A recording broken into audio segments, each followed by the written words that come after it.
Let's go! 2019 LSU has been invoked again by the national media because 2022 Tennessee is looking flat out phenomenal as they get ready for the big game this weekend versus Georgia. What if I told you, though, that Tennessee on this play might have been paying homage, or is it homage? Homage. How do you pronounce that? I wonder if they actually did, though, steal this play from the greatest college football team of all time. And let me know if you actually believe if they did that right here. So the design of this play is pretty impressive, especially considering that Kentucky decided to drop 8 into coverage. So it's harder to, of course, get something quick when teams decide to rush 3 and drop 8 because, well, there's just more guys back here defending the pass. And this is actually one of my favorite corners in the SEC, Carrington Valentine. So the design of this play is really good. So Keaton, of course, is running a post. He is drawing these two defenders. Fant, the tight end, is drawing the flat defender. And by doing that, you leave this wide open corner route to the running back, who sometimes can be very difficult to account for in the passing game. You see how well that's designed right there? Simply put, Keaton is drawing 1-2 defenders and leaving this space wide open. Obviously, no pass rush here. Rush 3, drop 8. May's a very good center and the cleanest pocket, the easiest throw in a blowout victory versus the Wildcats. So, where have we seen this play before? Bam! I'm looking at you. Yes, you right now. So, there are so many chilling similarities to this play from 2019 LSU to the play you just saw a minute ago. Not only was Tennessee's touchdown throw on first down, it was also after a sudden change big play. Tennessee had a huge punt return right before that play to Jabari Small. And before this play, LSU had an interception by the great Patrick Queen, who now plays for the Ravens. So, guess what happens? LSU decides on first down, we need to hit something quick right here, right before the half. And really, LSU did this out of bunch. Obviously, Tennessee, known for their wide splits. The non-play side had these two receivers split out to the right, but it's essentially pretty much the same exact concept here by LSU. And right now you're looking at it drawn up by SEC StatCat. And what's funny here is LSU actually checked in to this play, which obviously makes it a little bit different. Now, of course, while this is happening, I want to say thank you for getting us close to 1,000 subscribers. It's been a lot of Tennessee fans, some of which that still flat out hate me, ironically, from our Alabama video, but that's okay, right? But look, this is just incredible stuff. And honestly, I would love for someone to ask Josh Heupel if he actually got this play from 2019 LSU, because it works here. This time, though, Joe Burrow was under heavy pressure. He gets destroyed by Christian Barmore, but it is still an open throw tutty. Now, you'll see it here. The great Jamar Chase obviously draws these two coverage players. The tight end right here is running to the flat, and obviously Clyde Edwards-Helaire is just, running right behind him. Jamar Chase, of course, great wide receiver. Keaton, also a great wide receiver, probably not as good as Jamar Chase, but they're good enough to draw these two coverage defenders. Obviously, Pat Surtain, arguably the best corner in the NFL right now.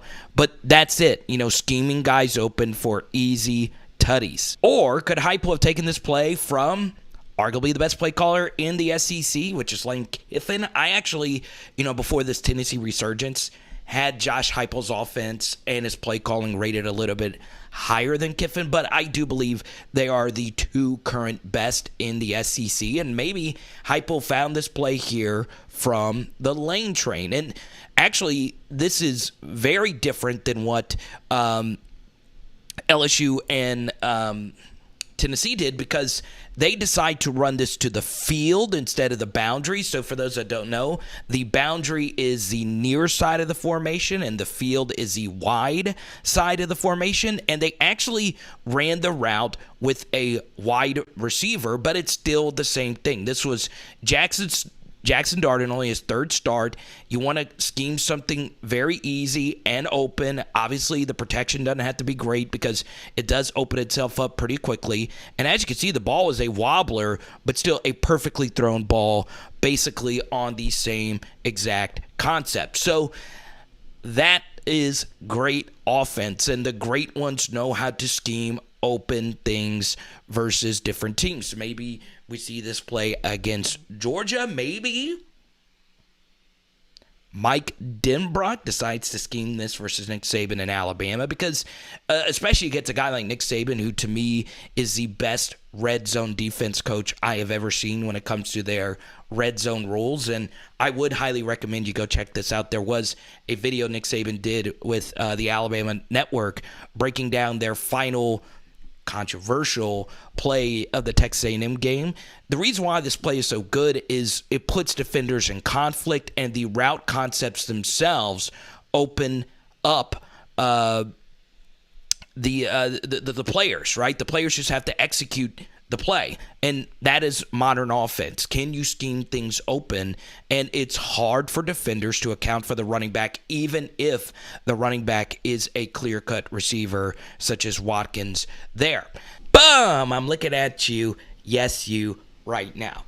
So I think every great offense until the end of time is going to be compared to 2019 LSU. Now, it is a little bit different because, I had this SEC channel and it's growing. And once again, I really appreciate your subscription because we are approaching that glorious 1,000 subscriber mark. And like I've shared in our super viral 75,000 view video, that I am indeed an LSU fan, not an Alabama fan, even though a lot of people think I'm an Alabama fan. And 90% of my content has been pro-Tennessee content because before the year actually began, Hendon Hooker for Heisman, I said make that bet. Tennessee winning the East, I said make that bet. Tennessee having the season that they're having, I have 1,000 different receipts showing that I said that I thought this was actually going to happen. So let's give you one final play, okay? I felt like this has been the basis of the Tennessee offense. The wide splits pre-snap, and honestly, just those scissor routes, right? Well, it's not really scissors. It's not the absolute correct term, but it's the deep vertical crossers that defenders just can't really do a whole lot about. And that ball, as you can see, was hilariously underthrown, and it still doesn't matter. It generates all that separation. So you'll see it right here. It's hard to guard against this. Tennessee will run this to death. Once again, it's a light box with all this space. But even if you have three deep defenders against these two, it's still hard to guard this deep vertical. And once again, this player draws the corner over here, and it leaves Hyatt wide open, okay? I believe that's Tillman right there. And Hyatt is just wide open down the sideline. And the funny thing about it is Josh Heupel in the press conference won't take full credit for it. He said it's the players, getting open and actually running the plays. This is just crazy, crazy good offense. It is unbelievable how open this actually gets open, and Alabama just could not stop it. The wide splits, and that was our initial, film study. And the funny thing about it is, 2019 LSU did this, but a little bit different. So here we go. Saturday night in Death Valley. Very similar environment to Tennessee at night. And it's the same thing, but it's not wide splits. This is a running back, Clyde Edwards-Helaire and Ja'Marr Chase. It's kind of sort of the same thing, yet it kind of sort of isn't. This man coverage defender, I believe, I almost called him Vernon Hargreaves. What is this player's name right here? Henderson, he went in the first round to the Jaguars, I think, is with Ja'Marr Chase. This is a little bit more of a pick-ish, if you will. Clyde Edwards-Helaire is running vertical, and it's those early crossers that both of these players go vertical, and, obviously that's wide open for a tutty. So as you can see, a lot of passing concepts are very similar, but the formations that a lot of these teams use are different. Tennessee is known for the wide split offense to the outside. And other teams now, in fact, are starting to become more condensed, if you will, which is obviously something that Georgia does really well. They like to run out of 12 personnel. And obviously Washington and Bowers, I mean, the offenses are very explosive, Georgia and Tennessee, but they are radically different in how they actually move the football. LSU and Tennessee are a little bit more similar because they do primarily both base out of 11 personnel. And you see here's an example of LSU in a more condensed look. Rarely do you see Tennessee in a look like this, but it's still able, to get things open. As you'll see, obviously LSU taking the play action fake, and Racing McMath, actually a backup receiver, was unaccounted for here. Now, obviously the comparisons are going to continue, and I'm going to give you my final opinion. We showed you, the stat comparison from 247. Obviously, we showed you the drawn-up play from the great SEC StatCat from earlier, and he was the one that pointed out that Ole Miss play. I will say this.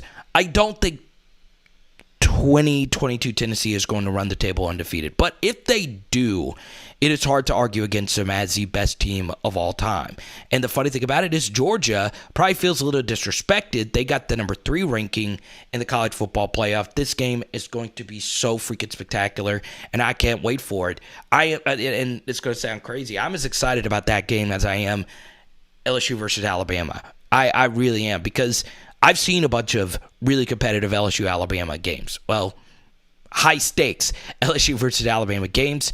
It's good to see Tennessee and Georgia be high-stakes, as high-stakes as you possibly can get for a regular season game this weekend. So really, really looking forward to this matchup. So let me know down below, do you actually believe 2022 Tennessee is as good as 2019 LSU? And I know a lot of you are going to say, well, we are going to see. Right? Of course, we are going to see. But if you really do believe it, let me know if you think they're as good, if not better, than the greatest team of all time, in my humble opinion. It is Power Hour SEC. Boom! And tonight, let's see, what are we going with? I've been craving some lobster bisque. I've not gotten I just love saying the word bisque. Like if you were to spell the word bisque, I used to always spell it B-I-S-K, but it's, of course, B-I-S-Q-U-E. And, of course, I did this little rant to show you that last study from Joe. Ha, ha, ha, let's go.